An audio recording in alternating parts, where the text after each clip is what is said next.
Hello friends, आज language star class आपको present continuous tense के बारे में बताया जा रहा है। इसके पहले वाले वीडियो में हम आपको प्रेजेंट इंडेफिनिट और पास्ट कंटिन्यूअस का वर्णन किए थे, बताए थे, लेकिन आज प्रेजेंट कंटिन्यूअस के बारे में बताने जा रहे हैं। तो वीडियो शुरू करते हैं और शुरू करने के पहले आपको एक बार फिर कहना चाहेंगे कि वीडियो अंत तक देखिए और अगर अभी तक चैनल को सब्सक्राइब नहीं किए हैं तो चैनल को सब्सक्राइब जरूर करिए। तो शुरू करते हैं प्रेजेंट कंटिन्यूअस। तो प्रेजेंट कंटिन्यूअस मतलब होता है वर्तमान कंटिन्यूअस, मतलब चलना, जिसमें काम होता रहता है। कब समाप्त होगा उसकी कोई गारंटी नहीं रहती है। और इसकी सबसे बड़ी पहचान क्या है? वाक्य के अंत में रहा है, रही है, रहे हैं, ये शब्द आते हैं। एक हिंदी वाक्य की पहचान है कि वाक्य के अंत में रहा है, रही है, रहे हैं आते हैं। और इंग्लिश में कैसे पहचानेंगे? इंग्लिश की पहचान है कि auxiliary verb is, am, are लगी रहेगी। तीनों में से कोई एक ऑक्सिलरी वर्ब लगी रहेगी। और अगर तीनों में से कोई एक ऑक्सिलरी वर्ब रहती है तो आप प्रेजेंट कंटिन्यूअस लिखेंगे।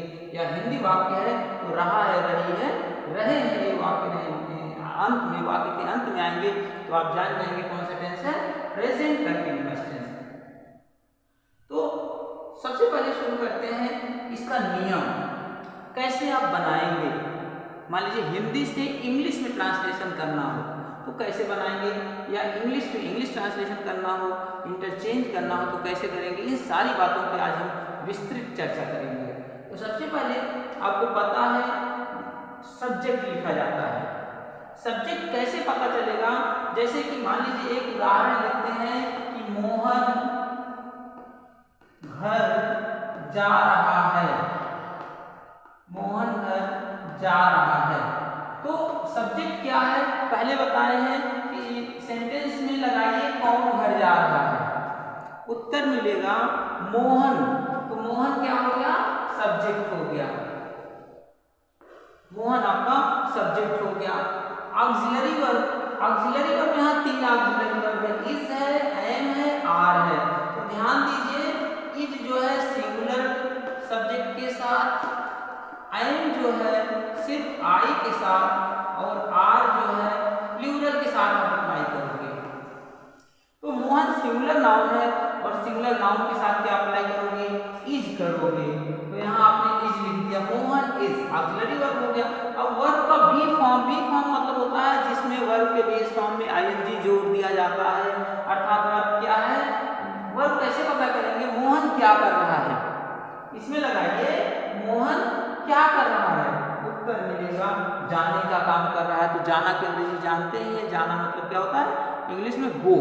अब गो लिखेंगे और इसमें आईएनजी सीधे बढ़ा दीजिए, हो गया ये बी फॉर्म, वर्ब का बी फॉर्म, गोइंग। तीन चीज आपका हो गया, वर्ब हो गया, उसका ऑब्जेक्ट। ऑब्जेक्ट ढूंढने के लिए आप क्या करिए? इसको गायब करिए, यानी क्वेश्चन करिए मोहन कहाँ जा रहा है। सब्जेक्ट ढूंढने के लिए कौन, वर्ब ढूंढने के लिए क्या, और ऑब्जेक्ट ढूंढने के लिए कहाँ। तो मोहन कहाँ जा रहा है तो उत्तर क्या मिलेगा? घर जा रहा है। तो इसे प्रीपोजिशन लगा के आप ऐसे लिख देंगे, मोहन गो इज गोइंग टू हाउस। आपका इंग्लिश ट्रांसलेशन हो गया, हिंदी से इंग्लिश ट्रांसलेशन हो गया। बहुत इजी मेथड है। केवल जितनी बार ट्रांसलेशन लिखिए उतनी बार आप इस नियम को लिखते जाइए, एक एक स्टेप आगे जाइए, फिर देखिए ट्रांसलेशन कभी भी गलत हो ही नहीं सकता। आती है नेगेटिव की बारी। अगर वाक्य नेगेटिव रहता है, अगर वाक्य आपका नेगेटिव रहता है तो नेगेटिव में क्या करोगे? जैसे मोहन घर नहीं जा रहा है, मोहन घर नहीं जा रहा, तो फिर वही नियम, सबसे पहले सब्जेक्ट, सब्जेक्ट क्या है? Mohan. Auxiliary verb, auxiliary verb Mohan के साथ क्या लगेगा? इज लगेगा, इज हो गया। तो उसके बाद आप क्या अप्लाई करोगे? नॉट, नॉट अप्लाई किए तो यहाँ नॉट हो गया।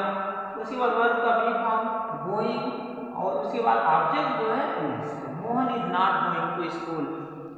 एक बात हम आपको क्लियर करना चाहते हैं, जितने भी कंटिन्यूअस हैं किसी का भी, चाहे प्रेजेंट का, चाहे पास्ट का, चाहे फ्यूचर का, जिसका भी कंटिन्यूअस है और चाहे परफेक्ट कंटिन्यूअस है, जब कंटिन्यूअस आ जाता है तो उसमें वर्ब की बी फॉर्म ही अप्लाई होती है। तो इसलिए हमेशा ध्यान रखिए जब कंटिन्यूअस शब्द आवे वर्ब की बी फॉर्म, यानी बी फॉर्म कैसे बनाओगे, वर्ब का फर्स्ट फॉर्म जिसे बेस फॉर्म कहते हैं और उसमें आईएनजी बढ़ा दीजिए, बस हो गया, बी फॉर्म आपका तैयार हो गया। तो ये नेगेटिव हो गया। अब नेक्स्ट है इंट्रोगेटिव। इंट्रोगेटिव आपको दो प्रकार से इंट्रोगेटिव पूछे जाते हैं, एक क्रिया के बारे में पूछा जाता है और एक उसके ऑब्जेक्ट या उसके जो प्रश्नसूचक होते हैं उसके बारे में पूछा जाता है। जैसे जैसे तुम क्या तुम पढ़ रहे हो, क्या तुम पढ़ रहे हो। और दूसरा वाक्य है तुम क्या पढ़ रहे हो, तुम क्या पढ़ रहे हो। अब देखिए बच्चों, इसमें दोनों में क्या आया है, एक क्या पहले आया है, दूसरा क्या बीच में आया है। ध्यान दीजिए, जब क्या पहले आता है, अगर क्या शब्द पहले आता है तो उस वक्त आप ऑक्सिलरी वर्ब अप्लाई करोगे सबसे पहले। ऑक्सिलरी वर्ब क्या है, इसमें यू के साथ तुम इसका प्लूरल फॉर्म है तो प्लूरल के साथ क्या लगेगा, आर। उसके बाद you reading, are you reading. ध्यान दीजिए, ये क्या तुम पढ़ रहे हो, सपोज आप पढ़ रहे हैं तो पापा आके पूछे कि क्या तुम पढ़ रहे हो, तो आपने कहा हाँ हम पढ़ रहे हैं, लेकिन तब तक मम्मी आ गई, पूछी कि तुम क्या पढ़ रहे हो, अर्थात हिंदी पढ़ रहे हो कि इंग्लिश पढ़ रहे हो कि मैथ पढ़ रहे हो, क्या पढ़ रहे हो। तो तुम्हें रिप्लाई के लिए जब कोई क्वेश्चन पूछा जाता है तो क्वेश्चन वर्ड होता है, और जब नॉर्मल में आपकी एक्टिविटी के बारे में पूछा जाता है तो वहाँ क्या रखते हैं, ऑक्सिलरी वर्ड से शुरू करते हैं। और इसके लिए अब दूसरे नंबर का आप अप्लाई करोगे क्वेश्चन वर्ड। क्वेश्चन वर्ड क्या है, क्या, तो व्हाट। उसके बाद ऑक्सिलरी वर्ब आपकी are you reading, what are you reading, what are you reading. यह आपका सेंटेंस बन गया इंट्रोगेटिव का। अब उसके बाद आपको कंफ्यूजन कहाँ होता है कि इंग्लिश में कि मतलब कैसे आइडेंटिफाई करोगे, तो एक केवल इतना याद करिए, इज एन आर, इतना याद करिए, इतना याद कर लिए तो समझिए आपका प्रेजेंट कंटिन्यूअस कंफर्म हो गया, कहीं कोई दिक्कत नहीं होगी।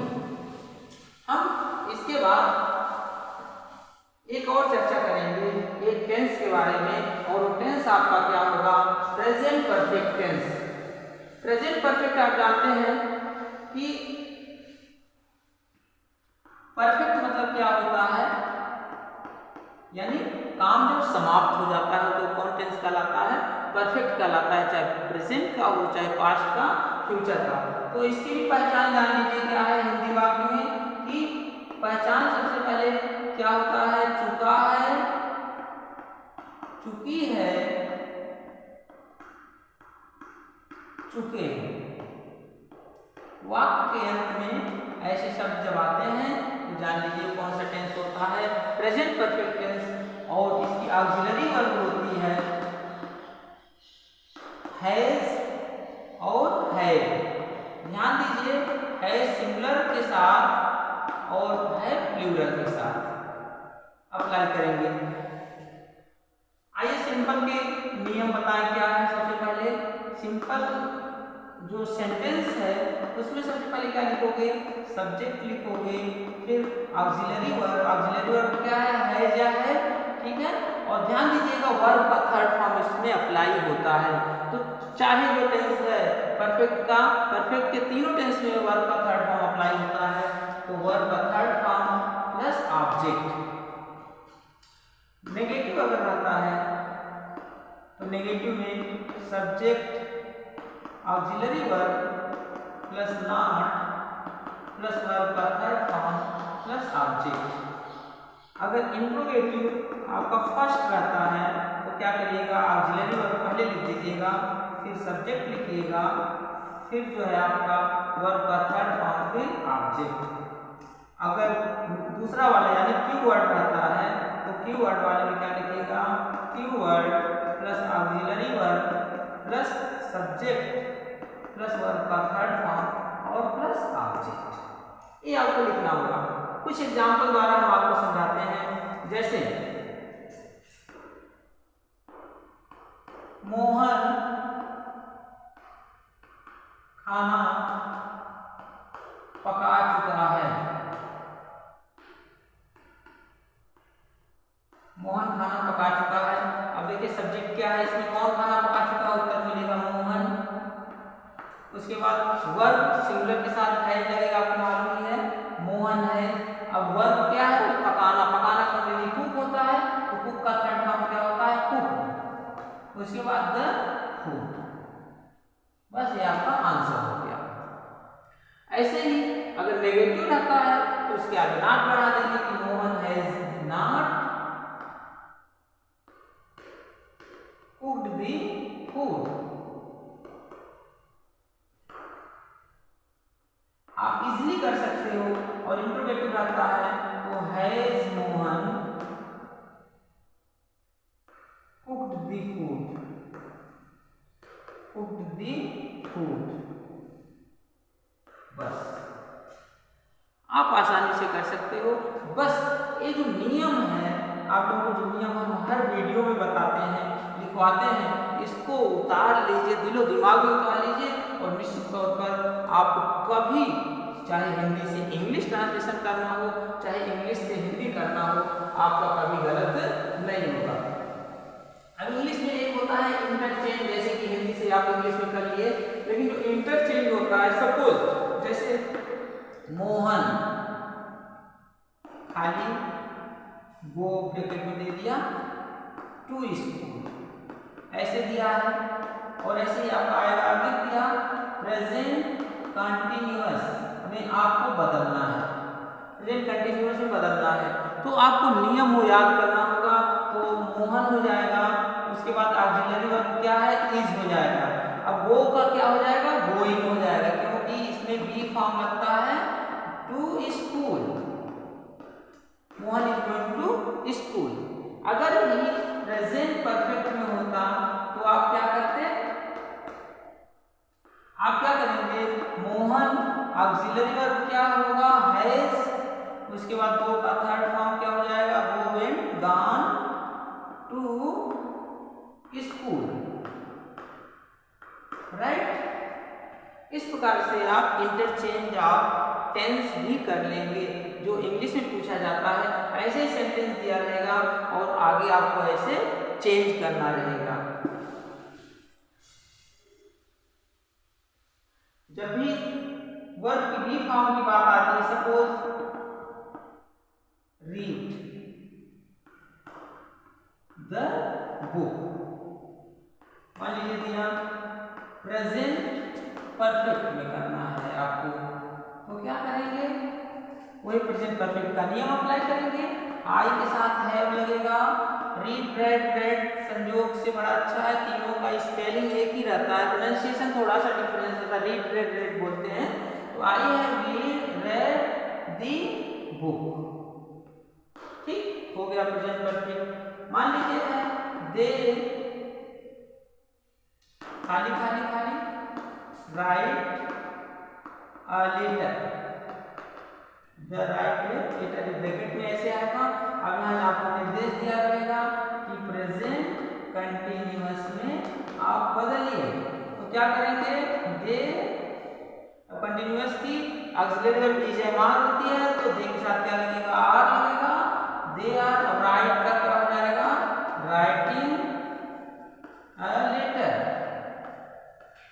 बस इस प्रकार से आपका प्रेजेंट परफेक्ट और प्रेजेंट कंटिन्यूअस दोनों समाप्त हुआ और इसका किसी की जरूरत नहीं पड़ेगी। सिर्फ आपको करना क्या है, जो रूल्स इसमें बताए हैं सिर्फ उसी का फॉलो करना होगा। और जब रूल्स फॉलो करेंगे तभी आप उसको कर पाएंगे, क्योंकि बिना नियम का कोई भी नहीं होता है। अब आगे जो आपका है present perfect continuous tense, present perfect continuous tense के बारे में बता देते हैं आपको।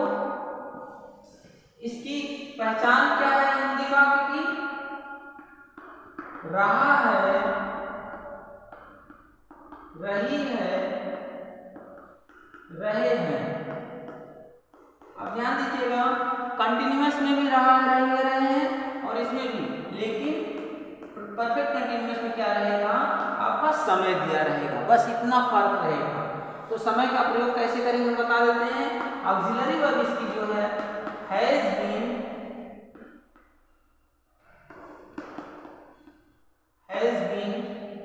और हैव बीन है। प्रयोग वैसे ही होगा, सिंगुलर के साथ हैज और प्लूरल के साथ हैव बीन। अब इसका रूल्स देख लीजिए। रूल्स में सिंपल का रूल है subject plus auxiliary verb plus verb का बी फॉर्म ही फिर लिखा जाएगा इसमें, बी फॉर्म और plus object plus time. Negative में आपका सब्जेक्ट प्लस हैज या have plus not plus being plus verb का B form plus object plus time. अब इंट्रोगेटिव आपका first has have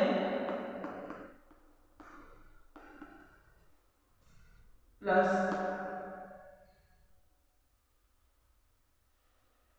subject plus being plus verb का B form plus object plus time. अब second वाला जिसमें activity के बारे में पूछा जाता है, तो क्वेश्चन वर्ड पहले आप लिख देंगे प्लीज, प्लस उसके बाद हैव या has plus subject plus being plus verb का बी फॉर्म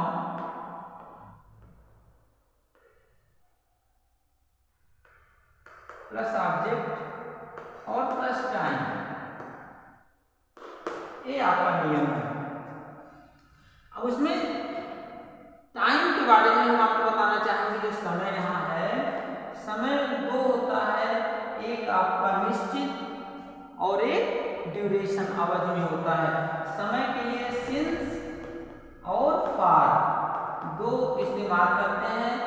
सिंस जो होता है पॉइंट ऑफ टाइम दिखाता है, पॉइंट ऑफ टाइम, और फार पीरियड ऑफ टाइम।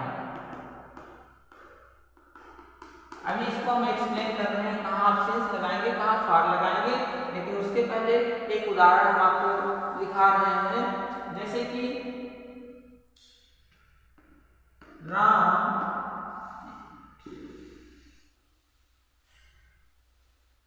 आपका एक एग्जाम्पल दे रहे हैं ताकि आपको दिक्कत न हो हिंदी से इंग्लिश ट्रांसलेशन बनाने में। राम 2 बजे से क्रिकेट खेल रहा है।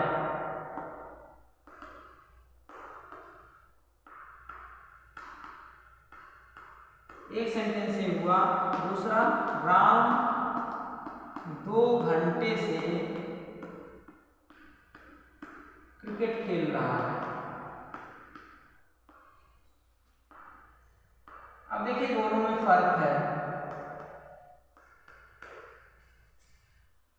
सबसे पहले आइडेंटिफाई करिए कि कौन सा टेंस है, रहा है, रही है, आपका आ गया परफेक्ट का। और चूंकि समय दिया है 2 बजे से या 2 घंटे से समय दिया है, कंटिन्यूअस की रहा रही पहचान, लेकिन इसमें समय दिया है, यहाँ पे परफेक्ट कंटिन्यूअस है, प्रेजेंट, ठीक है।